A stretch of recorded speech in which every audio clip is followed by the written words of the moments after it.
Once upon a time in the land of adolescence, there was a generation that had it all. Privilege, opportunity, technology.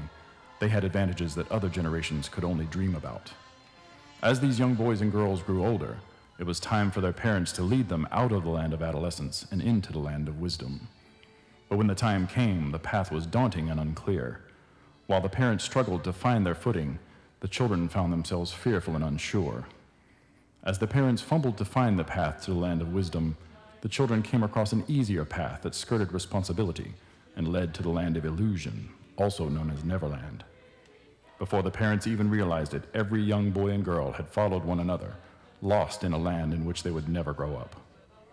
The parents were overwhelmed with guilt and confusion. Had they been more prepared, would the boys and girls have gotten lost? Would it still be possible to parent this generation back from Neverland? All right, who's ready to go to Disney? Yes, let's go. Let's leave tonight. We are in this series called The Lost Boys, and what a great, perfect setup as to the why behind this, or really identifying our current reality, how there is this generation that is lost. They look like adults. They're technically by age and physically growing up, but somewhere they decided that they wanted to stay children. They didn't want the responsibilities, the weight, the pressure of being an adult, just like we see in the great movie Hook. And yet when we pull back the layers, what we see is that, man, they just wanted parents. They just wanted parents to lead them, to guide them, to show them the way. We've been in this parenting series, but what we keep saying is that it's so much more than just parenting, although that is our context, and that's what we're going to go after in this series, but it's also a leadership series. It helps you as a leader in your business, if you own a business or just work in a company or organization. It helps you in the community. It is a leadership series, and you're going to see that. And so even if you don't have kids and they seem like, kids are so far off in the distant future, grab onto these truths, begin to apply them now, because they will absolutely change and affect your life starting even today. And so we've been answering this question: how do we as parents help our children become wise and responsible adults? How do we help our children become wise and responsible adults? Imagine a generation of children and adolescents that grow up, and when we talk about the generation, we say, man, they were wise and they were responsible. Imagine like the world that creates, and that's why we're going after this in this series. I'm really excited to be able to share with you today. My sophomore year in college, I had the opportunity, once in a lifetime opportunity, to travel Europe for about a month. And in that month span, we visited about 6 to 7 different countries. Because if you've ever been to Europe, or if you know your geography, all the countries are so close together. So we would take like day trips, and it was fun. We would drive to a place, they'd speak a different language. We'd drive to the next place, and they'd speak another language. It was really fascinating. It's like, wow, this is really cool. We get to every stop, let's play the guessing game. What country are we in now? And so we got to travel to a lot of different countries, and one of my favorite places that we went to was Rome. And that's because Gladiator had just been released, not too long before that. And so, Gladiator and the battles and the Colosseum, I was so excited. And of course, me and my buddies, because I went with my college buddies, we reenacted the final scene of Gladiator. It was kind of rainy that day, so we had umbrellas, and you better believe that we acted as wise and mature Americans, and we reenacted the battle, and I won, and I was victorious, and people just stared at us like we were idiots. Anyways, I'm sure that helped our image as a nation a lot. It didn't hinge on that one interaction, trust me. So anyways, we had an incredible time. The Colosseum was beautiful, and it was overwhelming, all the rich history and the events that had taken place in that particular structure. And it was just beautiful and magnificent. However, our day would soon turn to not beautiful or awesome or great, because as we walked through the city of Rome, the scenery began to change a little bit. One of my buddies was an Eagle Scout, and so we assumed as an Eagle Scout he knew how to read a map. Now, I'm horrible at directions and reading maps. That's why I love my smartphone, because it tells me where to go. You know, I say, hey, I need to go somewhere, and it says, hey, turn here, turn here. And so we're like, okay, he's Eagle Scout. He's going to lead us in the right direction. So he's doing his thing, and he's got his pull-out map, and he's like, okay, we're going here. And at this point, we haven't eaten all day. We ran out of liquids hours ago. And the streets start to change a little bit. The sun is going down. We stop seeing all the tourist shops and stops, you know what I'm saying? We recognize that people don't speak even like broken English. And it's like, we're not in Kansas anymore. And so we get to a place and we're walking, and all of a sudden my friend says, hey, I don't know where we're at, and I don't know how we got here. Which, I mean, if you're following a map, if you don't know where you're at and how you got there, you're done. Like, there's no retracing your steps. And so we're walking, and at this point, like, we're literally trying to not have mental and physical breakdowns. We all held up differently. I was trying to keep it internal. Don't freak out, don't freak out. We're gonna die here. Don't freak out, don't freak out. And as we're walking, there's a guy in a leather jacket crouched in the corner, smoking a cigarette, staring into our souls. We're like, we're gonna die here in Rome on these streets. They're gonna make a movie about it, and it's gonna go straight to Redbox. But I mean, maybe my future wife will get some money from it, which that doesn't make sense because it's future. Anyways, all right, you know what I'm saying, right? It was bad, and so we're hungry. There's no places to eat. I mean, we don't care at this point. There's nothing.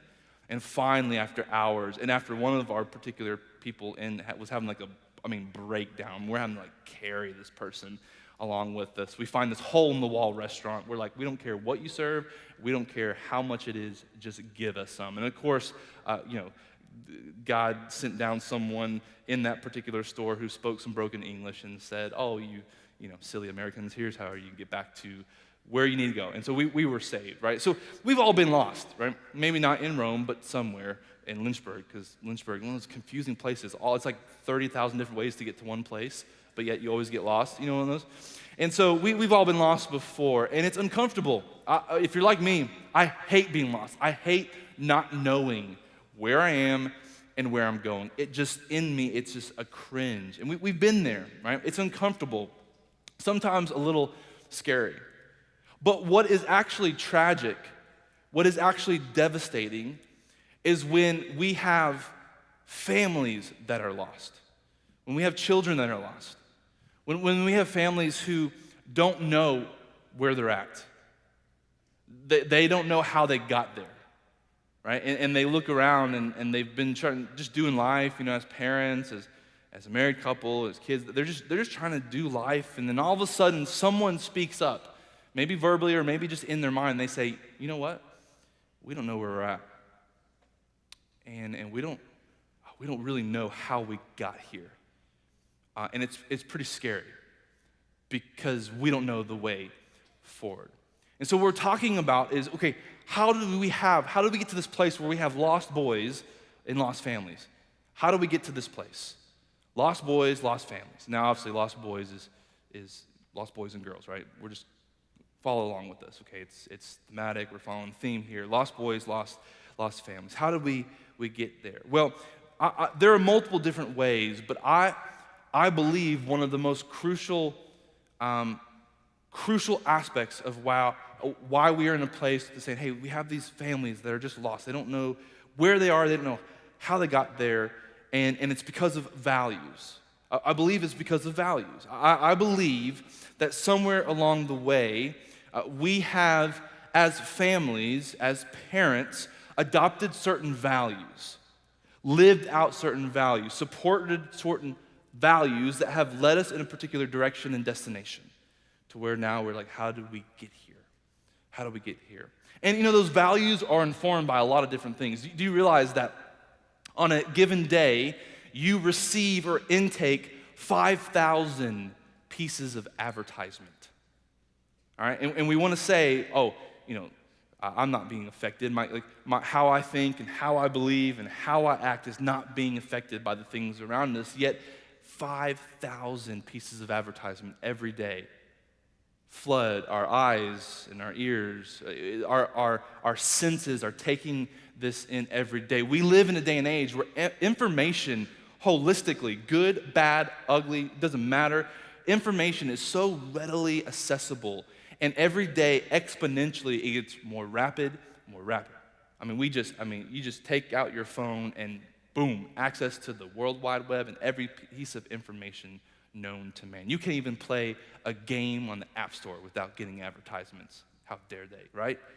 Advertisements. So what's shaping this? What is shaping our values right now? Like holistically. Where it's our culture. Popular culture.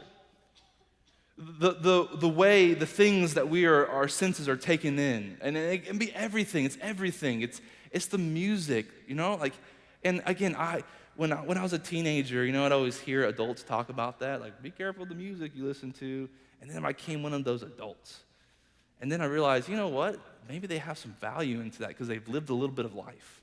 And they realize that once we begin to feed ourselves certain things from this culture, that it begins to slowly shift our belief systems, our values. And of course, that shifts and changes the direction and the destination to where eventually we end up and we say, we don't know how we got there.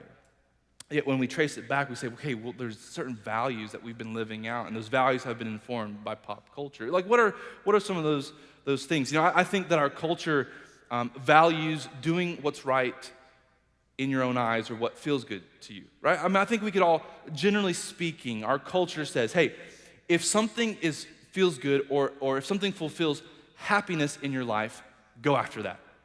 Do that, right? And even whether that is like, blatantly like just said or kind of under the surface, one of those things, we're just continuing to hear that and to see that. And all of a sudden, over the course of time, our thinking begins to change. And we say, yeah, if it makes me happy, I'm going to go after that. I'm going to pursue that thing. Our culture values comfort, doesn't it? Right? Comfort. Look at every single commercial. They're trying to take an area of discomfort in our life and say, hey, we have a product that can bring you comfort. 5,000 pieces of advertisement every single day. And yet, so all of a sudden, we begin to operate in our marriage and in our parenting, in our families, out of a value of comfort. If something doesn't sit right, or if it's difficult, or if it's going to challenge me, I'm going to avoid it. Why? Because, our culture values. And over time, a couple things are happening. First of all, I really think that if we sat down and had a discussion, our culture seems to be widening the gap between what the culture values and who God is and his character. Right? Even if you don't believe in God, like even the God that we worshiped today and we were singing about, even if you don't believe in that, even if you just read like on a piece of paper, like what the Bible says about who God is, I think you can agree that our culture continues to create a distance and a gap between the values that we're living out and who God is and how he intended things to be created and function. And at the same time, information is being passed at such an exponential rate every day. And those things combined, I believe, have shaped our values of our families and have led us to a place where we would say, I don't know where we're at, and I don't know how we got there. It's the couple, I love Shark Tank, and there's one of the guys on Shark Tank, Hershevek. He's the guy on the far right. And I love Hershevek. He's really down to earth, but he has a lot of money. I want to be like that. And just kidding. And so he tells the story. There was an article that I read, and him and his wife were married for 20, 30 some years. They raised kids together. He pursued a career, and he built an empire, and he got their kids went off to college. And he says one day he woke up, and he turned to his wife, and it was like it hit him. He was like, I don't know who you are anymore. I don't know how we got here. Somewhere, and it was so subtle. It wasn't like it was infidelity. It wasn't like there was this big sin. It was just over time, they realized that they don't know on the map anymore in life where they are at. And they don't know how they got there. And Hershevek would talk about how they felt like they were so lost that the only way forward was to just call off the marriage, right? Like, they kind of did their thing. They got their kids raised. They called off the marriage, and And he talked about how he went to a deep depression. But I love the end of his story because he found Jesus. And so, I mean, even watching the show Shark Tank, you can see the kind of progression of his character and his emotions. I think it's such a specific display of what we have experienced as families. Over time, we don't know how we got here, but man, we are lost. And if we choose as parents to passively sit by and allow our families to be guided by the values of this world, we will not have a say in it. We won't. You can't be passive. Or if we don't specifically critically examine the things that we're intaking, and I know how this sounds. It's like, listen, I love me some Jay-Z, okay? All right, so let me just put that out there, right? But even, okay, thank you. I got an amen. All right, and I'm not perfect, okay? That just proves that, right? But I even have to constantly evaluate, like, is what I'm intaking actually reflecting that and it's moving me in a good direction? It's like, oh, no, I don't know. Man, maybe I need to lay that down, right? So we can't be passive about it. We can't just keep intaking everything that the culture gives us, because that leads us to lost boys and lost families. And what we have to realize is that every family has values. And I'm not here to try to convince you that you have values as an individual if you're not married, or as a family. I'm not here to convince you, because the reality is you have values. The question is, do you know what they are? Every family has values, but not every family knows what they are. Every family has values, but not every family knows what they are. And that's what I want us, man, that's the angst that I want us to leave here with, is that it's not a matter of, okay, maybe I should take this serious or decide what my values as an individual or my values as a family is going to be. No. They're there. The question is, are you going to be passive about it, or are you going to be intentional and take action to say, no, there is a specific direction, there is a specific purpose that I want to go, or that God wants us to go. So let's go after that, okay? So let's jump right in. Now, before we head in to anything else, I want to talk about what a value is. I want to define that for some of you who just need something a little more concrete. So here's a definition of values. It's ideas, customs, and beliefs that shape our identity and define our destiny. Values. Ideas, customs, and beliefs that shape our identity, what we think about ourselves. You know, when we look in the mirror, like what do we think, what do we see? But they also define our destiny, our purpose, our direction. Our values set us on a trajectory to a particular destination. Now, why is this so important? Because the family is not just some other organization. The family is not some significant cultural concept that we have created. No. The family unit, God said from the very beginning of time, I want to create and invent out of my imagination, out of who I am, the family unit. And from the very beginning, we see that. And we see the value of family all throughout Scripture. We see that God uses family language to refer to himself as the Heavenly Father, and you and I as his sons and daughters adopted into his family.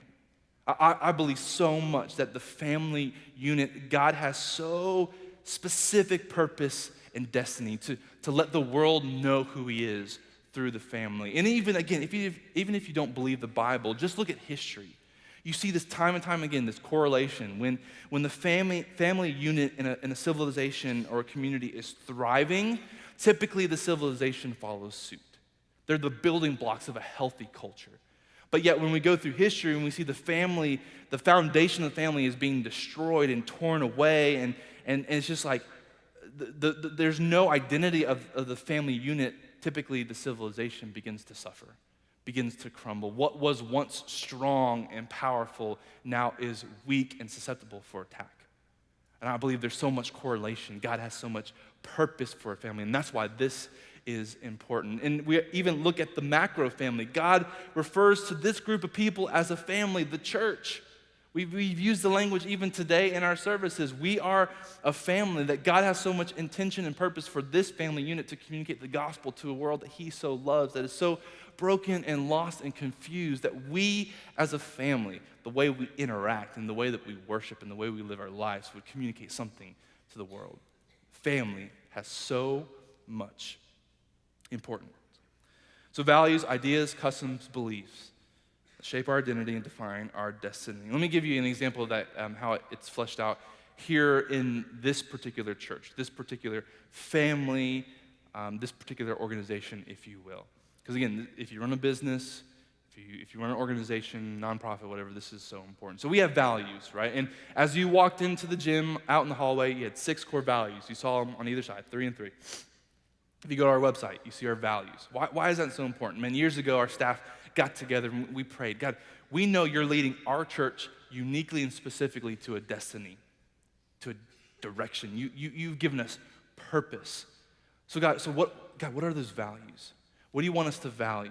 What do you want us to hold dear that will shape our identity as a church, will help to define our destiny in the church? So we came up with these 6 core values. And so, one of them is we give up comfort to reach more people. Why? Because, man, we believe a person's eternity is worth fighting for. Worth fighting for. And maybe you've been a part of a church that didn't live out that value. And it's pretty easy to see, honestly, where they actually value comfort more than they do reaching people. But you need to know, here at Brentwood Church, that's something that informs how we make decisions. That value informs how we make decisions. That value informs how we make decisions, right? If you're a world changer, you know this morning you parked in Egypt, didn't you? You parked in Egypt, and you walked 5 miles, and you got your week's exercise in this morning, just walking to church. Why? Man, because we want to make sure there is space and there is room for people that are coming for the first time, who are curious, who are searching for something bigger than themselves, who are lost, far from God, who are asleep in their faith. Right? We want to make sure, man, we clear the way, move stuff out of the way so that they can get it. Because why? Man, we're going to give up comfort. Serving. We've already talked about serving. It's a value. Why? Because we actually believe when you serve, you become more like Jesus. There's something he's built into our DNA as followers of Jesus, that when we serve, we live a life that reflects and emulates that of Jesus, but also it gets other people to Jesus. And the reality is, it's like, you don't really need help parking your car. Most of you are big boys and girls. You can park your car. But something happens when men and women say, no, we're going to go out of our way to show so much hospitality and so much care to make sure nothing gets in the way for you seeing Jesus. And it starts as soon as you pull into the parking lot. So when we invite you to serve this summer, we're not saying, hey, we want something from you. No, hey, we're saying, hey, if you call yourself part of Brentwood Church, man, help us live out this value, because there's so much at stake. We're going in a direction. We have a destiny as a church. And so come on, let's go. Right? That's why we invite you to be a part of one of our serving teams, to be a world changer. God gives us a great example of this in Scripture, and I love this because it's really helped my wife and I over the years understand this concept of values in maybe a way that is unsuspecting for you. So we're going to be in Exodus. So you can go ahead and turn there. Let me give some background story to this. The Israelites have just been freed from Egypt. It's the great story of Pharaoh and the plagues, and movies and stories have been written about this and made about this particular instance. And the Israelites, they had lost their identity as a nation. They were slaves. They got told what to eat, when to go to sleep, when to wake up, what to do. And they just did every single day. And over time, they were so immersed in this other culture and were so told what to do that they had lost their identity. They didn't know who they were, what should they believe, how they should worship, how they should interact with one another. And so the reality of what we have to see here is that God had a specific destiny for Israel. God had a specific destiny for Israel. God was saying, okay, I have rescued you out of slavery, not just so you can live a life in comfort, but because I have a purpose. You, Israel, are going to be a light, a beacon to this world. When people look at you, Israel, they're going to see God. That's my intention. That is my destiny for you. But he said, okay, in order for me to do that, God had to first say, hey, Israel, here's some things that you need to value. If you're going to fulfill this destiny and what I've called you to be as a people, right? Because remember, I freed you not just so that you could be free and have a really comfortable life and retire and move to the beach, but man, that you could step into a destiny. I need to give you some values. I'm going to give you some values. And where do these values come from? Well, these values come from God's character. God says, okay, there's a destiny for you over here. It's going to be informed by your values. Your values are going to help shape who you think you are as a people and as a nation, because I know you've lost that over the years as slaves. But man, you need to know that these values, they pour out of who I am as your creator, out of my character. God's character informed the values that would set a direction and a destiny for the people of Israel. Exodus chapter 34, this is what he's actually doing in here. He's revealing his character. Exodus chapter 34, verse 6. The Lord passed in front of Moses, calling out Yahweh, the Lord, the God of compassion and mercy. It's who I am. I am slow to anger, thank God, and filled with unfailing love and faithfulness. I lavish unfailing love to 1,000 generations. I forgive iniquity, rebellion, and sin, but I do not excuse the guilty. God's saying, Israel, this is who I am. I can't help it. I can't change it. Even if you don't believe it, it doesn't change it. It's who I am. And out of that flows values. But he didn't stop there. He went a step further. He did something specific for them. In Exodus chapter 20, he gives them the 10 Commandments, right? The 10 Commandments. And so I'm going to show you what place the 10 Commandments plays in all of this. I'm going to read through this really quick. So we're going to start Exodus chapter 20. Buckle your seats, because here we go. Okay? Exodus chapter 20, verse 1. And God spoke all these words. I'm the Lord your God, who you brought out of Egypt, out of the land of slavery. You shall have no other gods before me. You shall not make yourself an image in the form of anything in heaven above or on the earth beneath or in the waters below. You shall not bow down to them or worship them, for I, the Lord your God, am a jealous God, punishing the children for the sin of the parents to the third and fourth generation of those who hate me, but showing love to 1,000 generations of those who love me and keep my commandments. You shall not misuse the name of the Lord your God, for the Lord will not hold anyone guiltless who misuses his name. Remember the Sabbath day by keeping it holy. 6 days you shall labor and do all your work, but the seventh day is Sabbath to the Lord your God. On it you shall not do any work. Amen. Neither you nor your son or daughter nor your male or female servant nor your animals nor your foreigner residing in your towns. For in 6 days the Lord made the heavens and the earth, the sea and all that's in them, but he rested on the seventh day. Therefore the Lord blessed the Sabbath day and made it holy. Honor your father and your mother, so that you may live long in the land of the Lord your God is giving you. You shall not murder. You shall not commit adultery. You shall not steal. You shall not give false testimony against your neighbor. You shall not covet your neighbor's house nor their truck. You shall not covet your... Sorry, that was for me. You shall not covet your neighbor's wife or his male or female servant, his ox or donkey, or anything that belongs to your neighbor. 10 Commandments. Now, some of you in here are rule followers, self-admittedly. You love rules. Ooh, you love rules. In fact, you've lived your life almost like a checklist.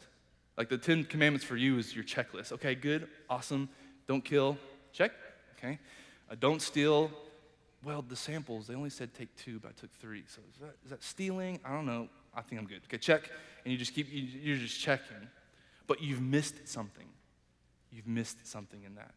Some of you are rule breakers. You're on the other end of the spectrum. And you're like, okay, thank you, God, for telling me your rules. Now I know what I can do, which is opposite of what you said, right? And it's just something in you. And you just admit it. You're like, you don't even care if people know this. Like the sign that says don't go here, you're like, awesome, let's go. That's just you. Or some of you are in the middle like me, and you're the rule benders. You're like, well, did he really mean that? Did the translation really mean that? Because I could really skew this for my benefit in the situation, okay? I'm just being honest. That's me. That's me. That's where I'm at. But what happens is we missed the purpose if we view the 10 Commandments that way. And I have grown up my entire life, basically, viewing the 10 Commandments that, man, here's God, on his throne, an angry God who really probably hates me. And he says, here's 10 Commandments. Don't do this, so you have a sucky life, right? And it's like, okay, that's comical, but yet that's what we can believe. We can so quickly go there. But yet the 10 Commandments did so much more. Check this out. The 10 Commandments reinforce and protect what matters most to God. The 10 Commandments reinforce and protect what matters most to God. See, if you're a rule follower and you just view it as a checklist, you've missed the heart of God. you missed why he gave it. If you're a rule breaker, not only have you missed the heart of God, but you're living contrary to the heart of God. Why? I mean, because look beneath the 10 Commandments. Look at the values that they're actually protecting. See, the first couple, first half of the 10 Commandments, God is trying to communicate to the Israelites, hey, it is so important, your relationship with me, your creator. That is so much of a value to me. You need to know that your relationship and how connected we are is gonna affect everything. Out of that is gonna flow life and abundance. But when this relationship is broken and dismantled, man, it's just gonna get funky and icky and weird. You need to know that. And so he sets these guidelines. Remember, the people of Israel, they need, like, how do we live? How do we be a nation? He's like, hey, I'm going to communicate my values, but so for you that just need help and help to guard those and protect those, to reinforce and protect them, I'm going to give you the 10 Commandments, but they're pointing to something greater, my heart, what I value. The second part of the 10 Commandments are all about our relationship with one another. God would say, hey, Israel, it matters how you treat one another. Why? Because the world is watching. When you're my people and you treat each other a certain way, the world sees something about me. What do they see? Does the world see that I'm a God of grace and love, or judgment and condemnation? You realize that your relationship with your neighbor is a big piece in that. Okay, so let me give you some helpful boundaries. Don't kill the person next to you. All right? Honor your father and mother. Ooh, because I value in the family and have purpose for the family. You see that? There's something there. All right, 10 Commandments, more than just a list of do's and don'ts. It protected. The diagram up here shows this, how God's character informed values, but how he set up these boundaries, these guardrails, if you will, around the values, which are the 10 Commandments, that would help to make sure that Israel walks on the path towards the destiny that God intended them. His character led to his values, protected by these boundaries, if you will, 10 Commandments, which helped them move in the destination, the destiny that God had for them.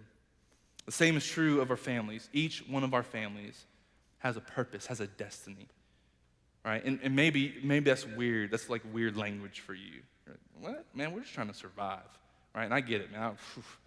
I feel like I'm there every other week sometimes. I got 3 really small kids, right? I'm just trying to survive. But man, God says, no. You need to know, for your family specifically, for you individually, it matters because I have a destiny and a purpose for you. So what do we do? How do we move in a place as a family to come to grips or grasp the destiny and the purpose, to understand our values? How do we do that? Well, first of all, we have to be honest with where we are. We have to be honest with evaluating what our values have been, what our actions have been communicating our values. Number one, honestly evaluate what values your actions communicate. Look at your calendar. I mean, seriously, I will do this. I will pull up my phone, pull up my calendar, and I will look at my things I've scheduled, the things I didn't schedule. And what that reveals to me is what I value. It does. My calendar don't lie. I look at my expense report, thinking all those budget apps who tell you the distribution chunks of how you spend money. Man, ooh, what do I value? You know? Where do you spend your time? Where do you invest your time? Where do you invest your money?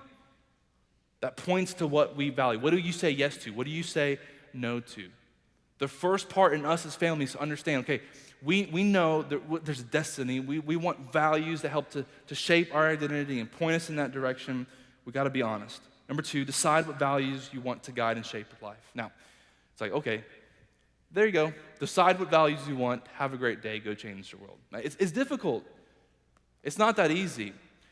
We have a diagram, a PDF form here that we have available to everyone. And it's a family values guide. And this is not like a magic trick that you just go through this and boom, Disney, you have values, right? But this will help because it's difficult. I mean, I've sat in front of couples and in community groups and said, hey guys, like, man, you see there's so much purpose in this. Like know what your values are as a family. It's like, well, how do we get there?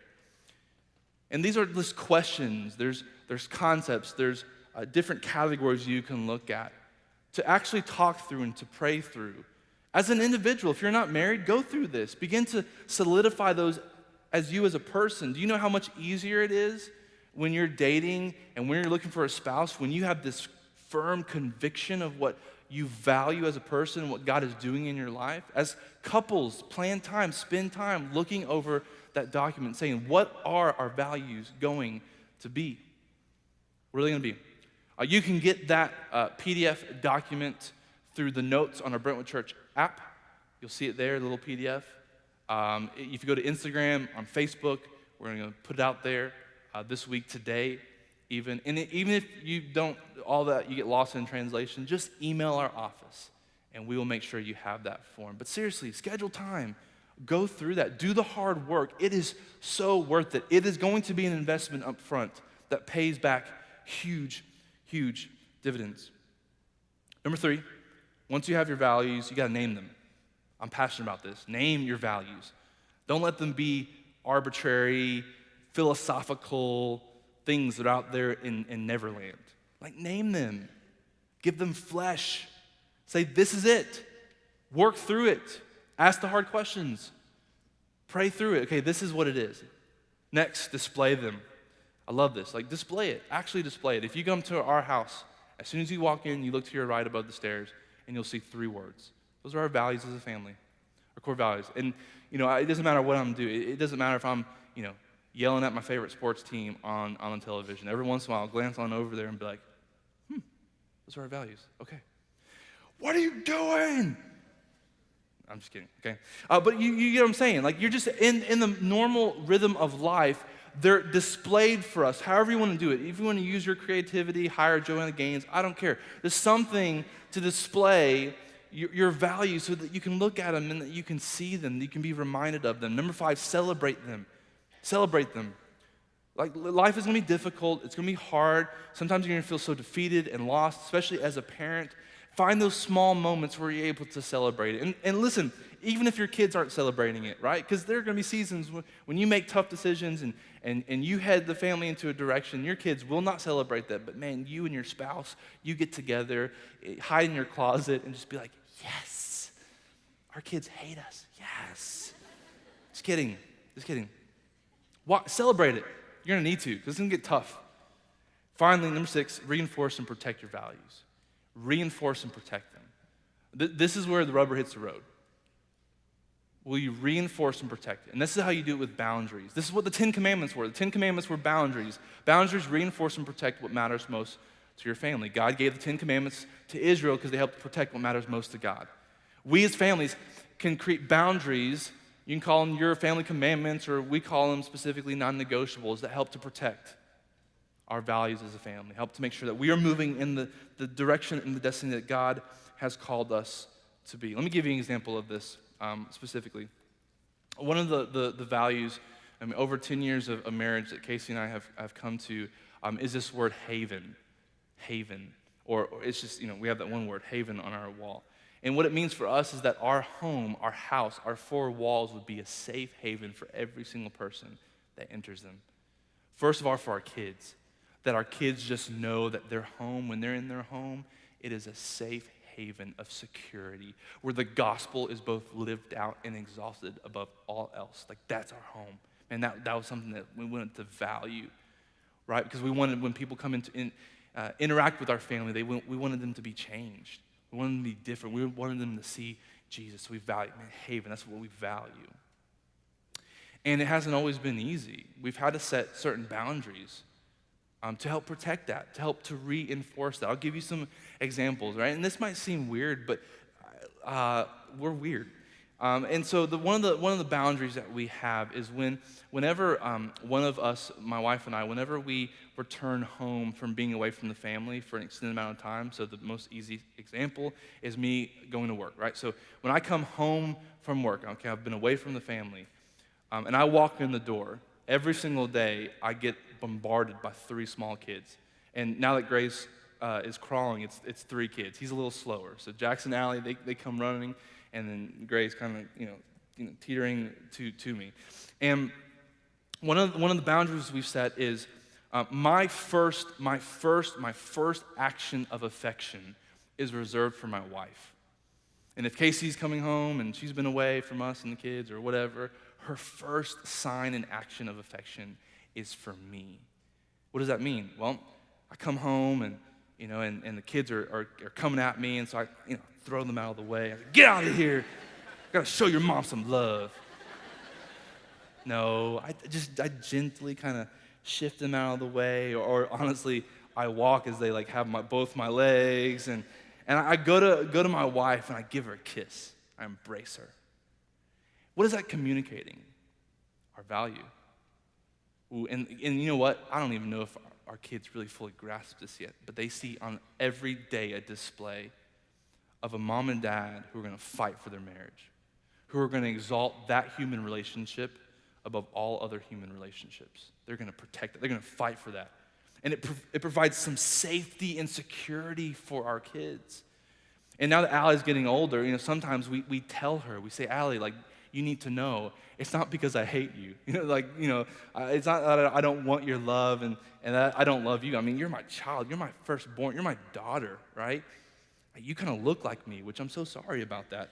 But I love you. But you need to know that, man, your mom, I'm crazy about her. And that my first sign of affection is going to be for her. And then once I do that, man, I'm going to get on the floor and we're going to wrestle and we're going to play monsters and golf. That's what we do, monsters and golf. And that's all we play, right? Some of you know Jade, you watch our kids, monsters and golf.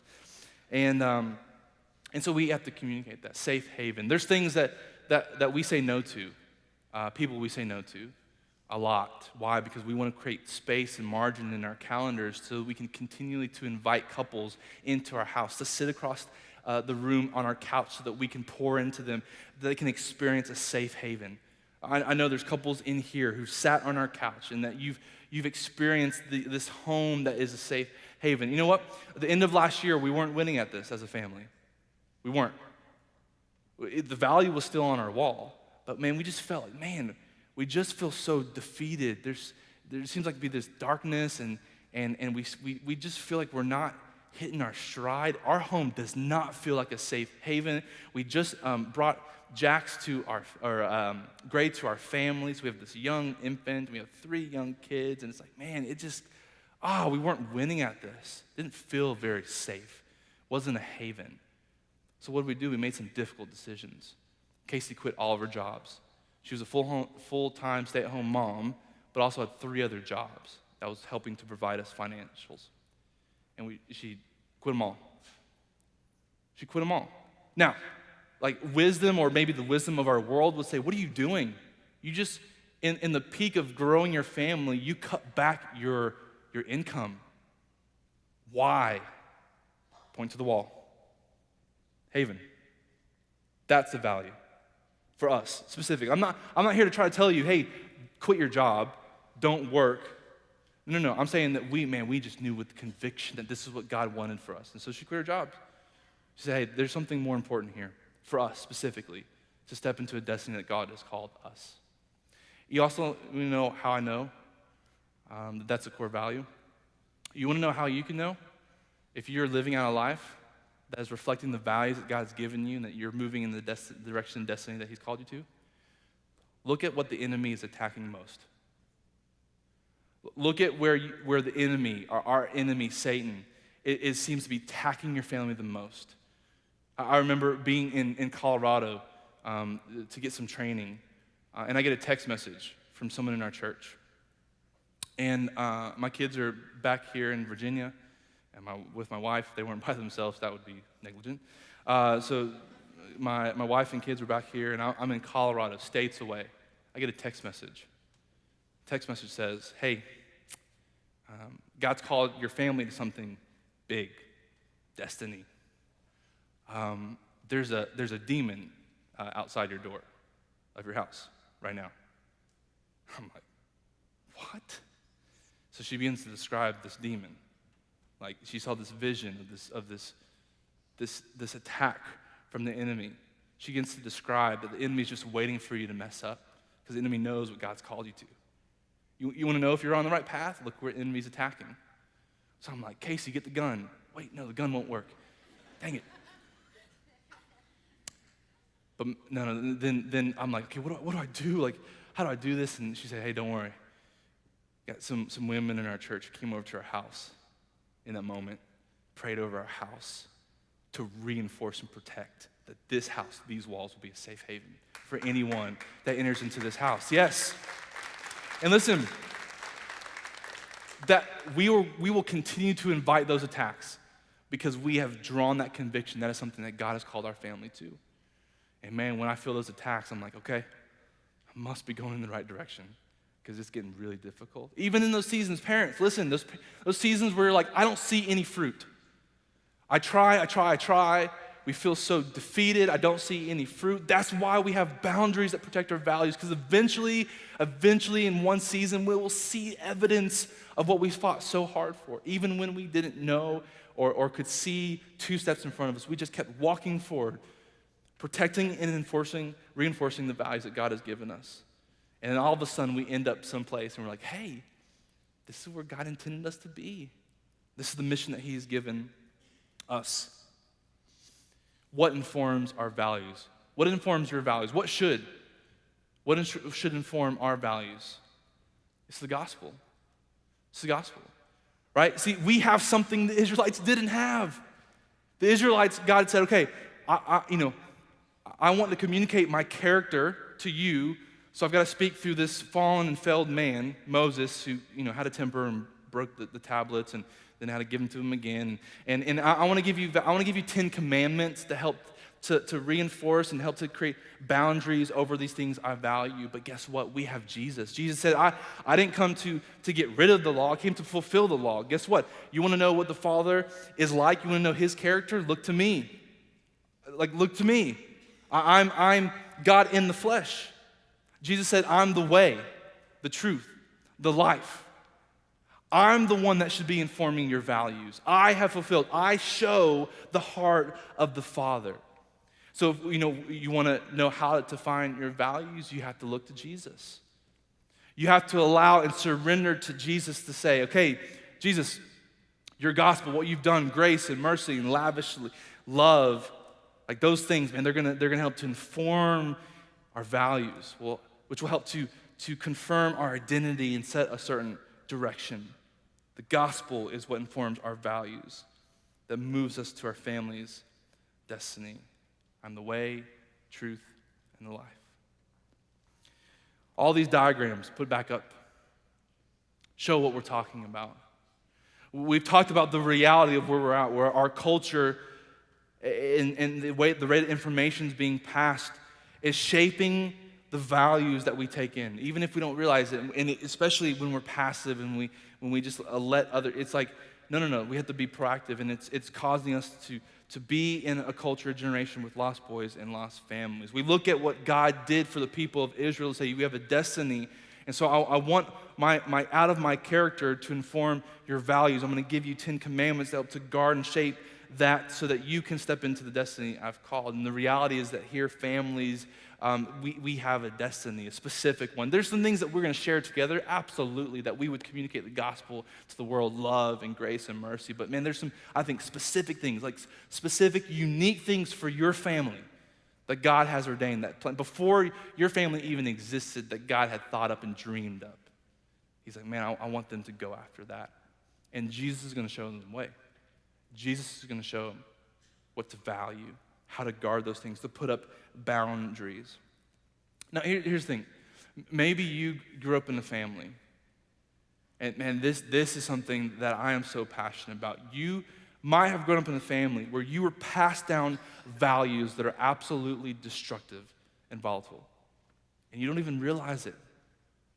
There's generational strongholds that have been passed down from male to male, from female to female, all throughout. I mean, you can just trace lines. When Casey and I work with couples, when we get to unpack their families, it's like light bulbs come on when they start to trace back. Oh, yes, my dad. Oh, yeah. Oh, and my dad's dad, yes. What is that? It's just values, strongholds, ways the enemy has attacked the family, and it just gets passed down and passed down. And right now, you actually believe that your family is just destined for dysfunction. That's it. You've given in. You said, this is what it is. This is my reality. This is the stronghold, the addiction, the way of life, the way of thinking. There is nothing more. You need to know that the gospel, that Jesus says, I have come to give you new life and new destiny, new purpose and a new direction. No matter how dysfunctional, no matter how much you feel like you've just been handed from your fathers and your forefathers, all these values that are so destructive and dysfunctional, God says, no, I am not done with you. Man, Israel shows that time and time again. God says, I'm not done with you. Man, it's never too late.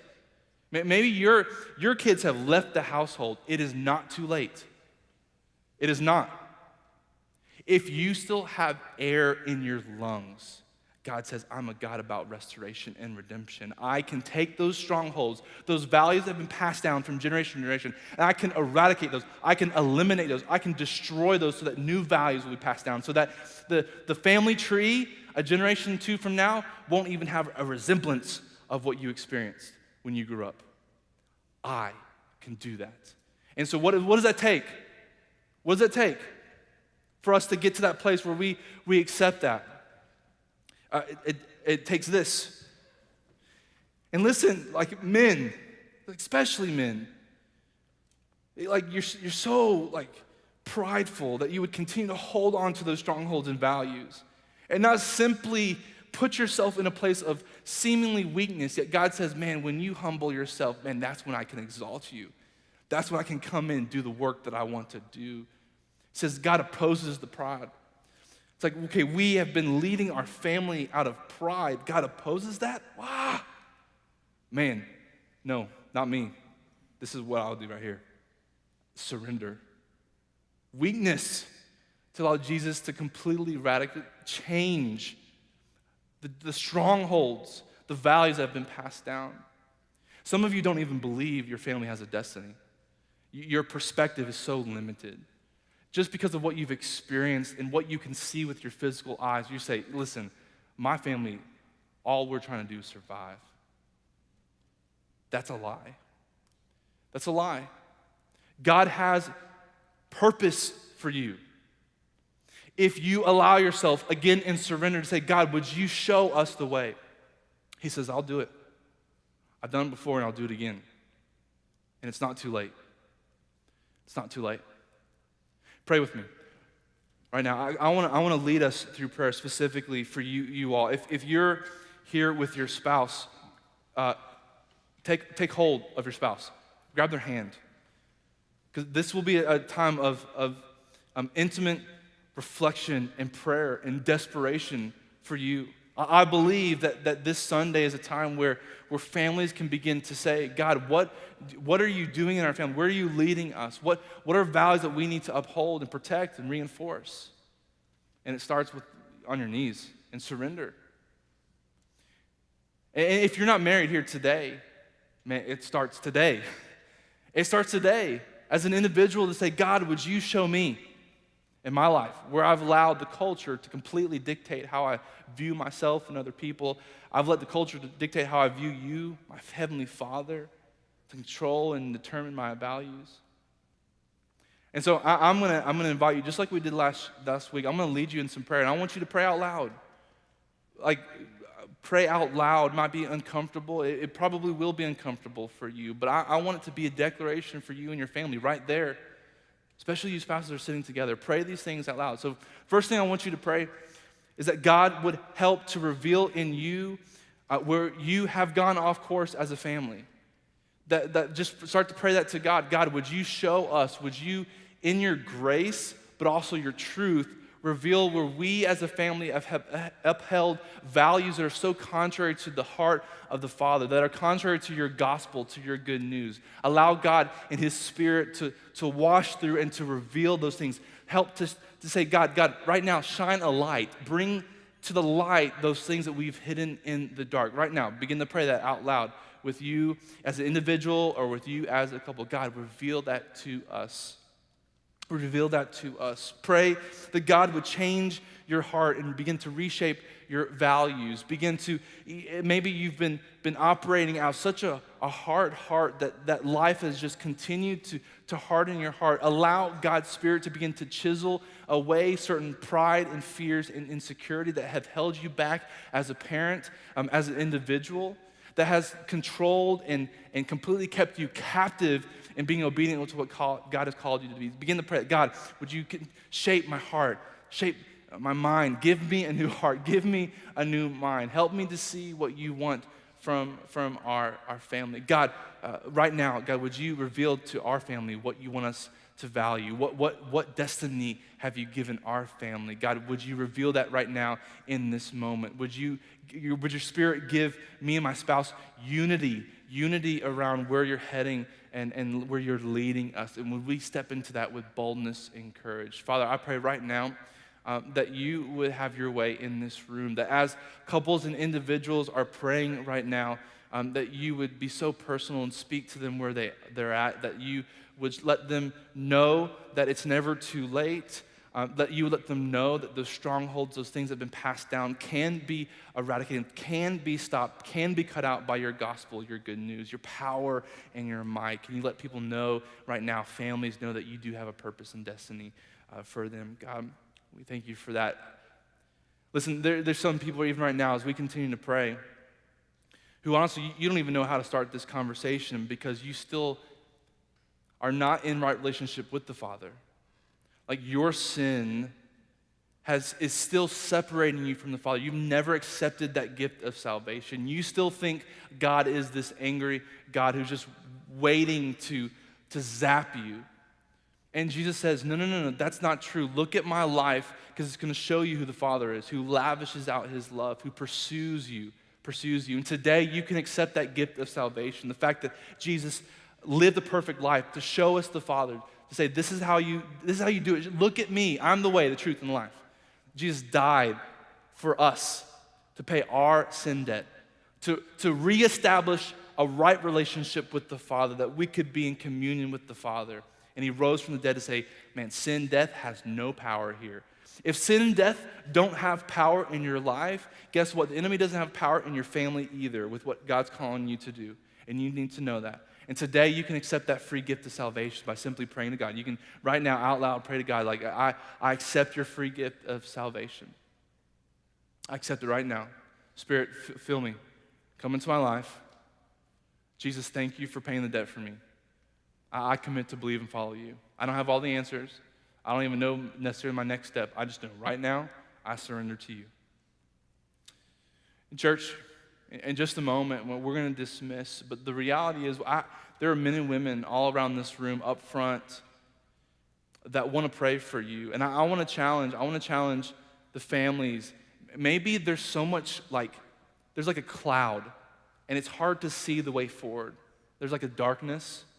If you feel that as a family, even if it's just one of the spouse, be bold, grab your spouse's hand, and let one of these team members on the prayer and response team or one of our elders pray for you today before you leave. Don't leave without doing that. Maybe you need to be reminded of the gospel as a family. Take communion before we leave. We're going to make sure this environment stays worshipful as we leave.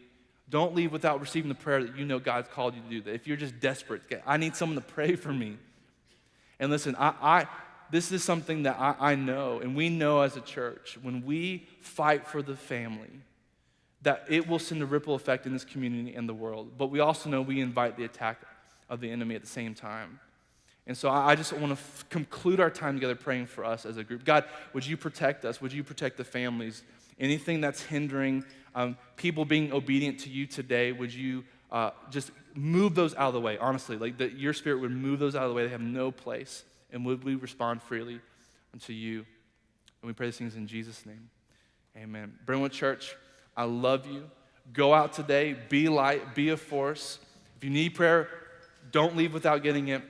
Waymaker.Church, we'll see you back next week. Go change the world.